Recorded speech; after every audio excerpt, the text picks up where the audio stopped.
In 1945, the heating effect of a high-power microwave beam was accidentally discovered by Percy Spencer, an American self-taught engineer from Howland, Maine.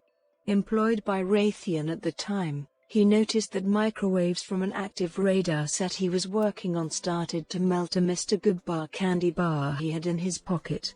The first food deliberately cooked with Spencer's microwave oven was popcorn, and the second was an egg, which exploded in the face of one of the experimenters.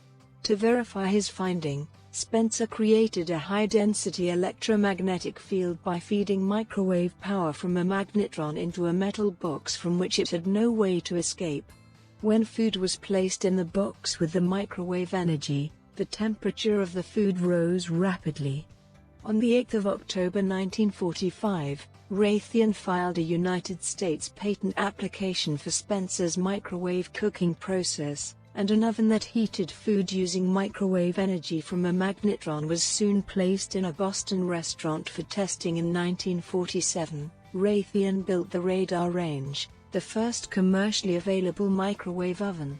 It was almost 1.8 meters, 5 feet 11 in, tall, weighed 340 kilograms, 750 pounds, and cost about $5,000, $61,000 in 2021 dollars, each.